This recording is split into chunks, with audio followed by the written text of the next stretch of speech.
मरांगो की रसोई में आज मैं खाजा बनाऊंगी। खाजा बनाने के लिए मैंने 2 कप मैदा लिया। पहले 1 कप डाली थी और फिर से और 1 कप डाल दी। जोहार, नमस्कार। मेरी चैनल मरांगो की रसोई में आप सबों का स्वागत है।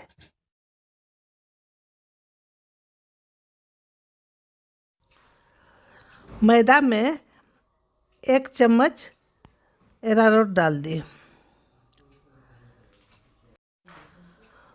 1/4 चम्मच नमक डाली। अब इन सबों को अच्छी तरह से मिक्स करना है। इस तरह से अच्छी तरह से मिक्स करने के बाद रिफाइंड ऑयल 3 चम्मच डाल देती हूँ। आप चाहे तो इसमें घी भी डाल सकते हैं। पहले रिफाइंड ऑयल 3 चम्मच हम डालते हैं, इसके बाद अगर ज़रूरत पड़ेगा तो और डालेंगे। इसको अच्छी तरह से फिर इसी तरह से मिक्स करना है।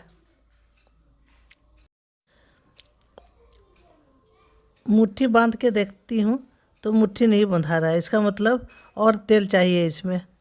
इसलिए हम और 1 चम्मच तेल डाल देते हैं मोयन के लिए। अब फिर से इसको अच्छी तरह से इस तरह से मिक्स करना है। जब मुट्ठी बंधा जाए इस तरह से, नहीं टूटे, तो समझ लेना चाहिए कि अब परफेक्ट हो गया। अब इसमें मोयन का ज़रूरत नहीं है।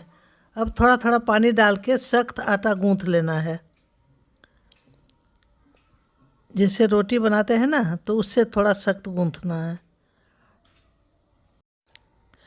थोड़ा थोड़ा पानी डाल के ही मैं इस तरह से गूँथ ली। देखिए सख्त है बहुत। इसको अब रेस्ट करने के लिए 15 मिनट के लिए रख देंगे। अब एक छोटा कटोरा में 2 चम्मच मैदा लेंगे।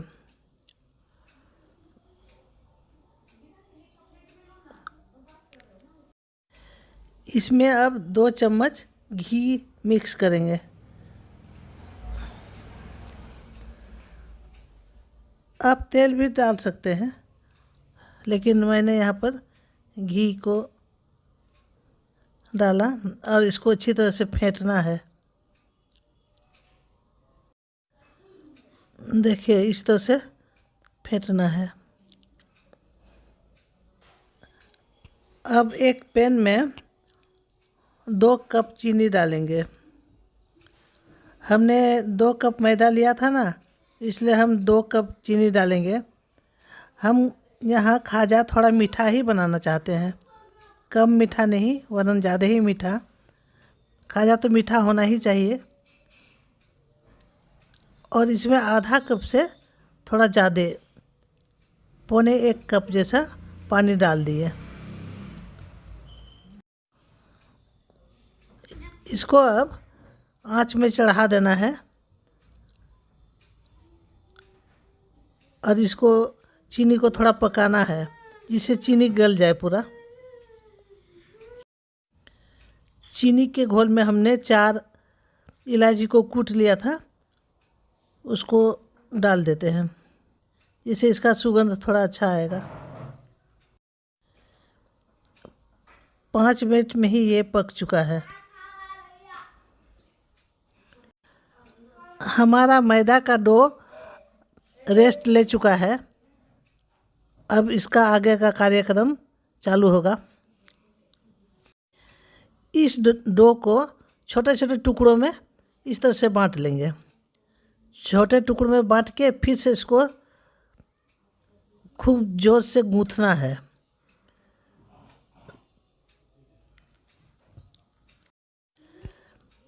इस तरह से अलग अलग कर लेंगे टुकड़ों में। ऐसे करने से इसका लेयर अच्छा बनेगा। फिर से इसको इकट्ठा करके फिर गूँथना है इस तरह से। इस तरह छोटे छोटे ट्रिक्स को हम अपनाएंगे ना, तो ये बहुत खास्ता बनेगा। इसको कम से कम 8 मिनट तक गूँथना है। इस तरह छोटे टुकड़ों में करना है, फिर से गूँथना है। हमने अच्छी तरह से गूँथ लिया है।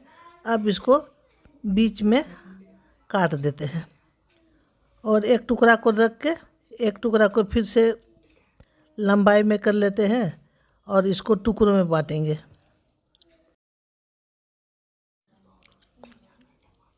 देखिए इस तरह से टुकड़ों में बांटेंगे।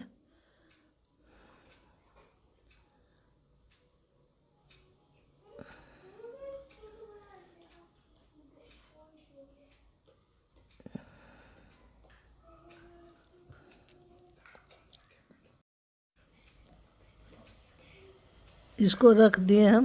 अब फिर दूसरा हिस्सा को भी इस तरह करके काटेंगे। पहले हाफ कर देंगे,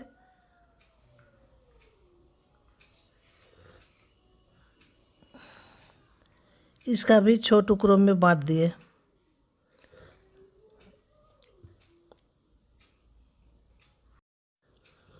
अब एक टुकड़ा को लेके इसको रोटी जैसा बेलना है। थोड़ा आटा लगा के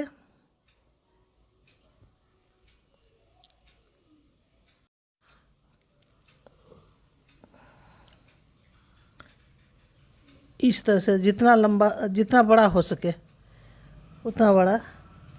हमने 12 टुकड़ा बनाया है मैदा का, तो 12 टुकड़ों को बड़ा बड़ा इस तरह से रोटी जैसा बेल लेंगे, खूब पतला। ये देखिए ये बिल्कुल पतला हो चुका है। इसको अब प्लेट में रख देते हैं।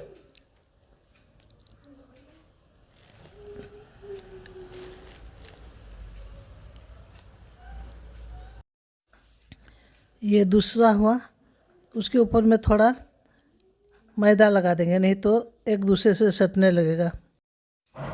हमने सारे टुकड़ों को बेल कर रोटी बना लिया है, 12 रोटी।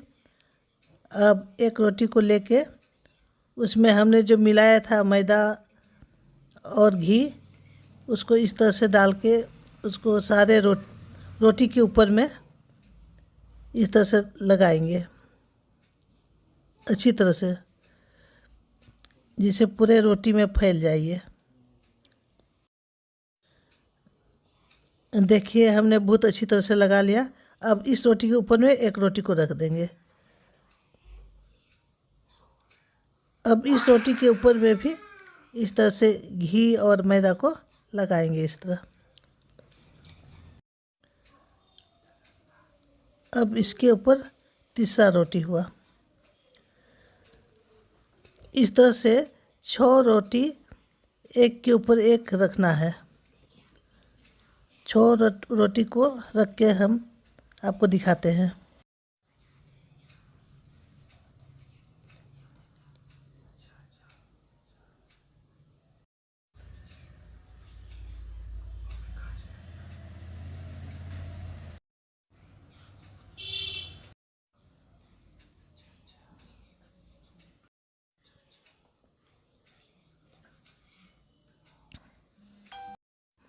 हमने एक के ऊपर एक 6 रोटी को रख लिया।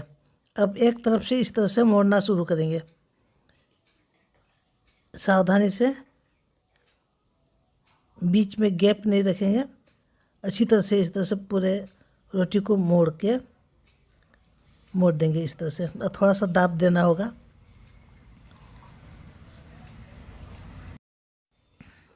और रोटी के आखिरी हिस्से में थोड़ा सा पानी डाल के पानी से साँट देंगे।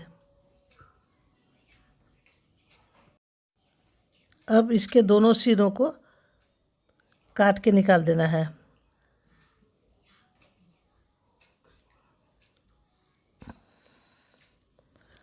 अब आधा आधा इंच में इसको काटना है।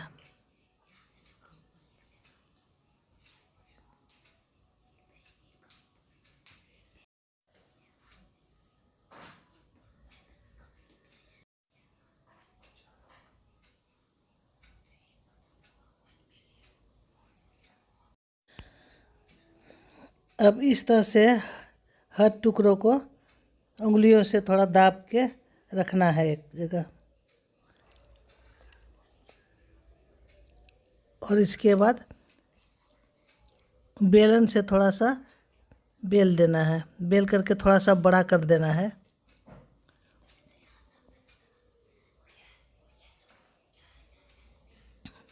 पहले उंगलियों से थोड़ा चिपटा करना है, इसके बाद बेलन से थोड़ा दाब के इसको थोड़ा बड़ा करना है साइज में। इस तरह से सारे टुकड़ों को हम बेल के बड़ा कर लेंगे। इसके बाद आपको दिखाते हैं। हमने सारे टुकड़ों को बेल लिया है। अब तलने के लिए ये तैयार है। अब गरम पैन में अब ढेर सारा तेल, 500 ग्राम तेल डाल देते हैं। इसको डीप फ्राई करना है। अब तेल को ज़्यादा गरम नहीं करना है, कम गरम में ही इन टुकड़ों को, खाजा के इन टुकड़ों को डालना है। ये बिल्कुल धीमे आंच में पकाना है इसको। इसको कम से कम 12 मिनट तक पकाना है। इसका मतलब बहुत धीमे आंच में, लो आंच में, सबसे मीडियम से भी लो, सबसे कम आंच में।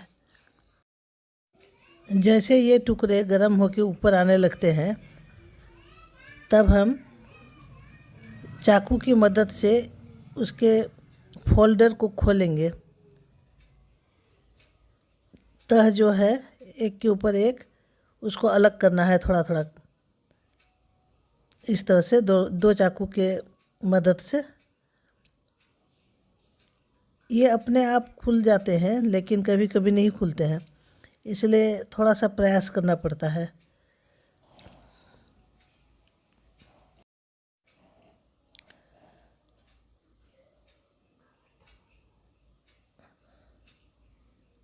देखिए इस तरह से खोलना है।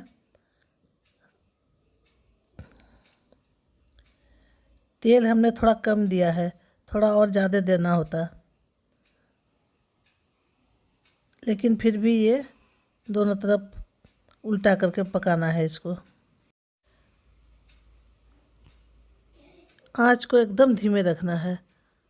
देखिए सारे खुल गए हैं, इसका लेयर जो है ना खुल गए हैं। घड़ी देख के कम से कम आंचों में 10 से 12 मिनट तक पकाना है, तभी ये कुरकुरे होंगे और खस्ता बनेंगे, तब भीतर तक पक जाएंगे। अब ये पक चुके हैं, एक एक करके हम निकाल लेते हैं। इस तरह से सारे को निकाल के दूसरा बैच को भी हम पका लेते हैं। इसके बाद आपको दिखाते हैं।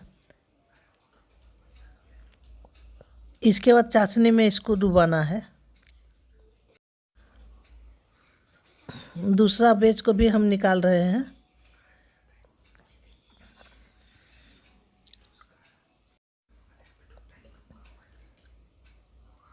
हमने सारे को पका लिया, सारे खाजा को। अब चाशनी में डुबाना है इसको। देखिए हमारा चाशनी बिल्कुल तैयार है। अब इसमें डाल के एक एक करके डाल देते हैं और इसके बाद इसको तुरंत ही फिर निकाल लेना है।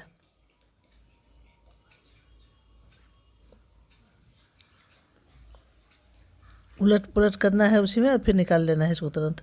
इस तरह से सभी को चाशनी में डुबाना है और निकालना है। सभी को निकाल के आपको हम दिखाते हैं। देखिए मैंने खाजा को बना लिया और थाली में सजा दिया। बहुत अच्छे लग रहे हैं ना। ये यकीन मानिए बहुत ही स्वादिष्ट है, एकदम कुरकुरे हैं। अभी तो गर्म है, थोड़ा ठंडा होने पर और अच्छा लगेंगे। तो अभी मेरे वीडियो को लाइक कर दीजिए, नए आए हैं तो सब्सक्राइब कर दीजिए।